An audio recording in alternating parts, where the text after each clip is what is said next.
నమస్తే సార్. నమస్తే. Sir AP రాజకీయాల్లో ముఖ్యమైన నేత అని చెప్పుకోవచ్చు వైసీపీకి కొడాలి నాని.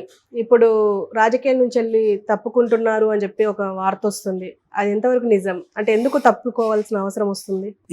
యాక్చువల్గా నిన్న ఆయన చెప్పిన వీడియో నేను చూశాను. ఆయన చెప్పింది ఏంటంటే, నేను ఈసారి మాత్రం ఎన్నికల్లో పోటీ చేస్తాను, నెక్స్ట్ టైం 2029కి నేను పోటీ చేయను, రాజకీయాల నుంచి విరమించుకుంటాను. ఈసారి పోటీ చేసిన తర్వాత కూడా నేను మంత్రి పదవి కానీ ఏమి తీసుకోను. నా గోల్ అంతా కూడా ఒక 500-600 కోట్లు తీసుకొచ్చి నా గుడివాడలో పర్మనెంట్గా ఉండే రోడ్లు, అంటే 5 ఏళ్ళకో 6 ఏళ్ళకు పోయే రోడ్లు కాకుండా కనీసం ఒక 20 ఏళ్ళు ఉండే రోడ్లు, తర్వాత కాలువలు, మంచిగా వాల్స్, ఇవన్నీ ఇటువంటి అభివృద్ధి కార్యక్రమాలు చేయడమే నా పని. తర్వాత నాకు ఇంట్రెస్ట్ లేదు. అప్పటికి నాకు రిటైర్మెంట్ ఏజ్ వస్తుంది. ఇప్పుడు నాకు 53 అయింది, అప్పుడు 58 అయిపోతుంది. కాబట్టి నేను రిటైర్మెంట్ తీసుకుంటాను అనేసి చెప్పాడు. దాని తర్వాత నా వారసులు ఎవరు లేరు, నాకు 2 కూతుర్లు ఉన్నారు, వాళ్ళకి ఇంట్రెస్ట్ లేదు రాజకీయాలు. మహా అంటే వస్తే ఏమన్నా మా తమ్ముడు కొడుకు వస్తే రావచ్చు అనేది మాత్రం ఆయన చెప్పాడు. ఆయన 2029 తర్వాత నేను అసలు రాజకీయాల్లోనే ఉండనని కూడా ఏమీ మాట్లాడలేదు. నిలబడినా అని చెప్పాడు అంతే. అంటే రాజకీయాల్లో ఉండడం వేరు, రాజకీయాల్లో పోటీ చేయడం వేరు. పోటీ చేయకుండా కూడా ఆయన పని చేయొచ్చు. సో అది ఆయన చెప్పింది. అయితే ఇందులో ఆయన రాజకీయాలకు గుడ్ బై చెప్పాడు అని తెలుగుదేశం మీడియా దీన్ని మామూలుగానే నేచురల్గానే, ఒక మీడియా ఇంకొక మీడియా దాన్ని కొద్దిగా ట్విస్ట్ చేసి చెప్తుంటారు కదా, అలాగా ఆయన రాజకీయాలకు గుడ్ బై అని ఒక మెయిన్ స్ట్రీమ్ తెలుగుదేశం పత్రిక టైటిల్ పెట్టింది. ఆయన ఇప్పుడేదో రాజకీయాలకి ఇప్పుడే గుడ్ బై అన్నట్టుగా, ఇప్పుడు గుడ్ బై చెప్పలేదు ఆయన. యాక్చువల్గా 2029లో నేను కంటెస్ట్ చేయను అని మాత్రమే చెప్పాడు, గుడ్ బై అని కూడా చెప్పలేదు. ఇక ఆయన ఎందుకు గుడ్ బై చెప్పాడనేది కూడా వీళ్ళే విశ్లేషిస్తున్నారు తెలుగుదేశం మీడియా. వీళ్ళు ఏం చెప్తున్నారంటే, ఆయనకి భయం స్టార్ట్ అయింది గెలవడని. ఎందుకంటే వెనిగండ్ల రాము చాలా బలమైన క్యాండిడేట్ తెలుగుదేశం నుంచి. ఆ భయం వల్ల సింపతి కోసం ఆయన జనాల్లో ఇది చివరి ఎన్నికలు నాకు, కాబట్టి మీరు గెలిపించండి అన్న నెరేటివ్ని ఆయన తీసుకెళ్తున్నాడు అనేది వీళ్ళు చెప్పారు. మేబీ అది ట్రూ కావచ్చు. ఒకవేళ ఆయనకి ఆ పరిస్థితులు అలా ఉంటే ఆయన స్ట్రాటజీ. ఇప్పుడు చంద్రబాబు కూడా అదే చెప్తున్నాడు కదా, ప్రతి దగ్గరికి వెళ్ళి ఇవే నాకు చివరి ఎన్నికలని చంద్రబాబు కూడా చెప్తున్నాడు. సో అట్లాగే పవన్ కళ్యాణ్ కూడా నన్ను ఖచ్చితంగా ఒక ఛాన్స్ ఇచ్చి గెలిపించాను అని చెప్తున్నాడు. అంతకుముందు జగన్ కూడా ఒక ఛాన్స్ అన్నాడు. అంటే ప్రజల మైండ్ సెట్ని అర్థం చేసుకొని ఎమోషనల్ అప్పీల్ అనేది ప్రతి రాజకీయ నాయకుడు చేస్తాడు. అది ఫస్ట్ ఛాన్స్ కావచ్చు, లాస్ట్ ఛాన్స్ కావచ్చు, ఏదో ఒక రకమైన ఎమోషనల్ అప్పీల్ కూడా ఉండాలి. ఓన్లీ అభివృద్ధి సంక్షేమం అనేవి పనిచేయవు. చాలామంది అనుకున్నట్టు ప్రజలకి ఎమోషనల్గా దగ్గర అవ్వడం అనేది కూడా ఒక స్ట్రాటజీగా అందరూ ఫాలో అవుతారు. దానికి తగిన స్లోగన్స్ అవన్నీ ఇస్తారు. జగన్ కూడా ఇంతకుముందు అలాంటివి ఉండేది కాదు, కానీ మేబీ ఆయనకి పొలిటికల్ కన్సల్టెంట్స్ ఇవన్నీ రావడం వల్ల స్లోగన్స్ ఇవ్వడం కానీ, ఆయన ఇప్పుడు ఈ మధ్య కొత్తగా కళ అనేది, నా కళ ఏంటంటే రైతుల కళ నా కళ, యువత కళ నా కళ, ఇట్లా ఇస్తూ వస్తున్నాడు. అట్లా అంటే ఒక పొలిటికల్ నెరేటివ్ని, ఒక ఎమోషనల్ కనెక్షన్ని కూడా ప్రజలకు ఇవ్వాలనేది ఇవాళ పొలిటికల్ కన్సల్టెన్సీలో ఉండే ఇది. మామూలుగా మనకి అమెరికా అధ్యక్ష ఎన్నికలను కానీ జాగ్రత్తగా పరిశీలిస్తే ఇవన్నీ చేస్తారు అక్కడ కూడా.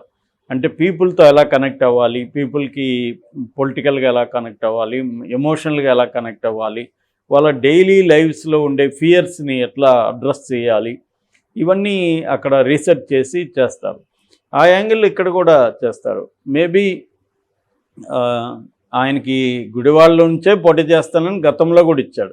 కానీ ఇప్పుడు పుకార్లు ఏమొస్తున్నాయంటే గుడివాళ్ళ నుంచి ఆయనకి టికెట్ రాకపోవచ్చు. ఆల్రెడీ హనుమంతరావు అనే పేరుతో వైసీపీలో పనిచేసే ఒక నాయకుడు హనుమంతరావు పేరుతో అక్కడ ఫ్లెక్సీలు కూడా వచ్చాయి, స్లోగన్స్ అవన్నీ కూడా ఇచ్చారు. దాని తర్వాత తీసేశారు. దీంట్లో 2 వెర్షన్లు ఉంది. ఒకటి కావాలనే ఎనిమీని, అంటే ప్రత్యర్థిని కన్ఫ్యూజ్ చేసే విధంగా జగన్ కొన్ని స్ట్రాటజీలు చేస్తున్నాడు అనేది చెప్తున్నారు. దాంట్లో భాగంగా ఫర్ ఎగ్జాంపుల్ మంగళగిరిలో ఏ ఊరు క్యాండిడేట్ అనేది ఇప్పటికీ క్లారిటీ లేదు. ఇప్పటికేమో మురుగుళ్ళ అనే అమ్మాయిని పెట్టారు, కానీ ఆమె ఉంటుందా లేదా మారుస్తారా అంటే ఒక కన్ఫ్యూజ్ చేయడం, ఎవరు మన ప్రత్యర్థి అనేది తెలియకుండా లోకేష్ని ఒక కన్ఫ్యూజన్లో పెట్టడం. అట్లాగే పవన్ కళ్యాణ్కి కూడా ఆ గేమ్ ఆడుతున్నారు. పవన్ కళ్యాణ్ భీమవరంలో ఉంటే ఒక గేమ్ ఉంటుంది, తిరుపతిలో ఉంటే ఒక గేమ్ ఉంటుంది, పిఠాపురంలో ఉంటే ఒక గేమ్ ఉంటుంది. అంటే ప్రత్యర్థులు, నా ప్రత్యర్థి ఎవడు అని తెలియకుండా యుద్ధం చేయడం కష్టం కదా. అంటే ఒకటి మన బలాల మీద ఆధారపడి పనిచేయడం ఒకటైతే, ప్రత్యర్థి బలహీనతల్ని తీసుకొని ప్రత్యర్థిని ఎలా అటాక్ చేయొచ్చు అనేది కూడా వెరీ ఇంపార్టెంట్. నీ ప్రత్యర్థి కరెక్ట్గా కనిపించకపోతే ఎవరితో ఫైట్ చేయాలి?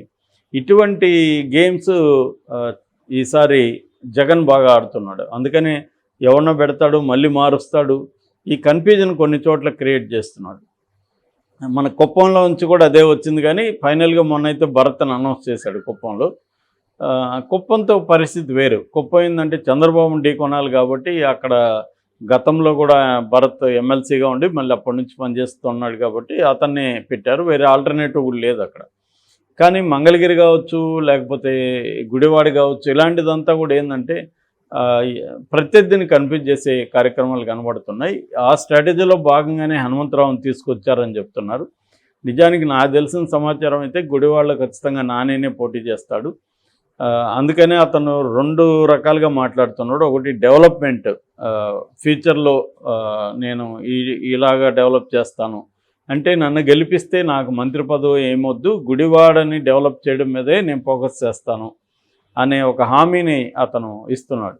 అంటే ఆ హామీని ఇవ్వడంలో మళ్ళీ వైసీపీనే వస్తుందన్న ఒక ఇది కూడా కనబడుతుంది. వైసీపీకి రాకుండా ఈయన గెలిచాడనుకో, అప్పుడే ఈయన డెవలప్మెంట్ కార్యక్రమాలు అంతా పక్కన పడతాయి కదా. 500-600 కోట్లు ఇంకెవరు ఇస్తారు? ఈవెన్ జగన్ కూడా ఇస్తాడని డౌటే. కానీ అది ఆ నెరేటివ్ చెప్పడానికన్నా జగన్ అధికారంలోకి వస్తే చెప్పచ్చు. జగన్ అధికారంలోకి రాకుండా ఈయన గెలిచినా కూడా అది జరగదు. సో ఈ 2 విషయాలు జరగాలి. జగన్ అధికారంలోకి రావాలి, ఈయన ఇక్కడ ఎమ్మెల్యేగా గెలిస్తే ఈయన చెప్పే ఇది వస్తుంది. జనరల్గా ఏ నియోజకవర్గంలో అయినా అందరికీ ఇదే వర్తిస్తుంది. వాళ్ళ పార్టీ అధికారంలో ఉండాలి, వీళ్ళు గెలవాలి. అప్పుడే వీళ్ళు చెప్పే భవిష్యత్తుకి సంబంధించిన ప్రణాళికలు అమలు అవుతాయి. లేకపోతే ఈ రెండిట్లో ఏది జరగకపోయినా అమలు కాదు. సో ఆ క్రమంలో ఆయన అవన్నీ చెప్పాడు. సో అంటే ఈ మధ్య వరకు తను అంత యాక్టివ్గా లేడు. ఇప్పుడు గత కొన్ని రోజుల నుంచి యాక్టివ్ అయినట్టు కనపడుతుంది మనకి. ఎందుకంటే వెనిగళ్ల రామ యాక్టివ్గా ఉన్నాడు. ఆయన వెనిగళ్ల ఫౌండేషన్ పేరుతో ఒక ఎన్జిఓ పెట్టి ఎప్పటి నుంచో చేస్తున్నాడు అక్కడ. బేసిక్గా ఎన్ఆర్ఐ అతను.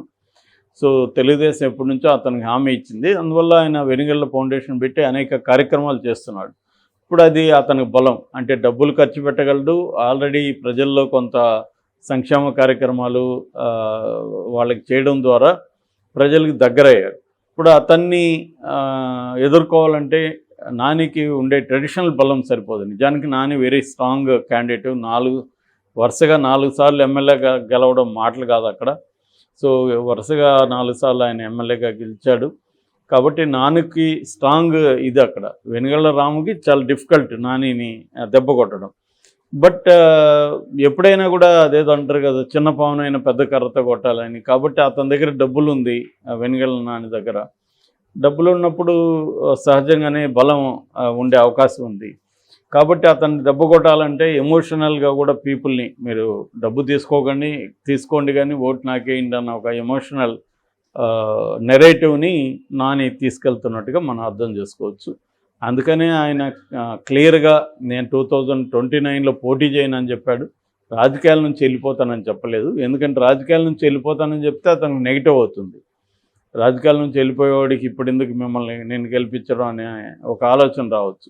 ఎందుకంటే గెలిపిస్తే నేను మీతో ఉంటాను, నేను ఎన్నికల్లో పోటీ చేసినా చేయకపోయినా మీతో ఉంటాను, మీ అభివృద్ధిలో నేను పాల్పంచుకుంటాను అన్న నెరేటివ్తో ఆయన వెళ్తున్నాడు. ఎందుకంటే ఇవాళ 58 ఏళ్ళు అనేది పెద్ద విషయం కాదు కదా. 58 అనేవాళ్ళు చాలామంది యంగానే చెప్పుకుంటున్నారు.